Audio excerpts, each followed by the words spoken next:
அனைவருக்கும் வணக்கம். அன்னபூரணி சூப்பர் 6 திட்டத்தில் முதல் கட்டமாக ஆண்டுக்கு 3 சமையல் எரிவாயு சிலிண்டர்கள் இலவசமாக வழங்கப்படும் என பேரவையில் 110 விதியின் கீழ் முதலமைச்சரான விஜய் அறிவிப்பொன்றை வெளியிட்டுள்ளார்.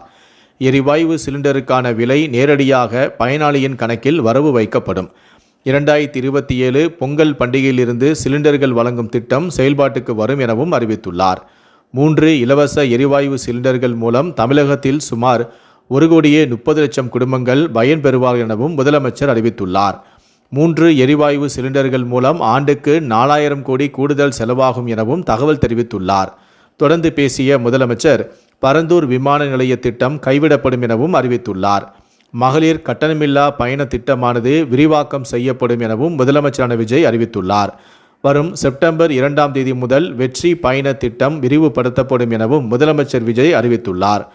110 விதியின் கீழ் இன்று சட்டப்பேரவையில் பேசிய முதலமைச்சரான விஜய், மாநகர சாதாரண பேருந்துகளில் மட்டும் மகளிர்கள் கட்டணமில்லாமல் பயணம் செய்து வருகிறார்கள்.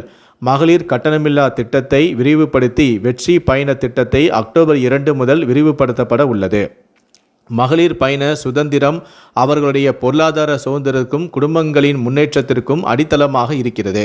தற்போது செயல்படுத்தப்பட்டு வரும் மகளிர் கட்டணமில்லா பயண திட்டத்தில் மாநகரம், நகர்ப்புறங்களில் சாதாரண மற்றும் மலைப்பகுதி பேருந்துகளில் 40 கிலோமீட்டர் வரை மட்டுமே பயணம் செய்ய அனுமதிக்கப்பட்டு வருகிறது.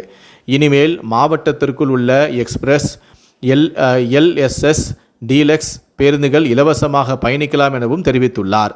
மேலும் கூடுதலாக மாவட்டங்களுக்கு இடையே சாதாரண பேருந்துகளிலும் மகளிர் கட்டணமில்லாமல் பயணிக்கலாம் எனவும் குறிப்பிட்டுள்ளார்.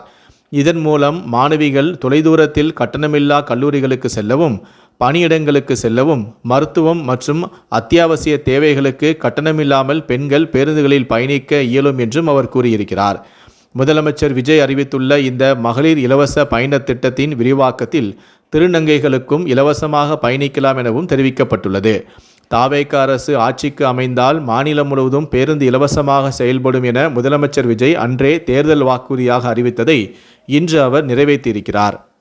மேலும் யாருக்கெல்லாம் 3 சிலிண்டர்கள் கிடைக்கும் என்ற தகவலும் வெளியாகியிருக்கிறது. ஆண்டு வருமானம் 2,5 லட்சத்திற்கு மிகாமல் உள்ள பொருளாதாரத்தில் பின்தங்கியுள்ள குடும்பத்தினர், சிறு குறு விவசாய குடும்பத்தினர், மாற்றுத்திறனாளி குடும்பத்தினர் மற்றும் சமூகத்தில் உள்ள நலிந்த குடும்பத்தினர் இந்த திட்டம் மூலமாக பயனடைவார்கள் எனவும் அறிவிக்கப்பட்டுள்ளது. முதலமைச்சரான விஜயுடைய இந்த 2 மகிழ்ச்சியான அறிவிப்புகளை பற்றிய உங்களுடைய கருத்துக்கள் என்ன அப்படிங்கிறத கீழே இருக்கக்கூடிய கமெண்ட் செக்ஷனில் மறக்காமல் சொல்லுங்கள். ஏற்கனவே தமிழ்நாடு நிறைய கடன் சுமையில் இருக்குது. அப்படி இருக்கும்போது இப்படி அடுத்தடுத்து நிறைய இலவசமான அறிவிப்புகளை வெளியிட்டு இருக்காங்க. இதை பற்றி நீங்கள் என்ன நினைக்கிறீங்க அப்படிங்கிறத கீழே இருக்கக்கூடிய கமெண்ட் செக்ஷனில் மறக்காமல் சொல்லுங்கள். முடிந்த அளவுக்கு இந்த வீடியோவை மற்றவங்களுக்கும் ஷேர் பண்ணுங்கள்.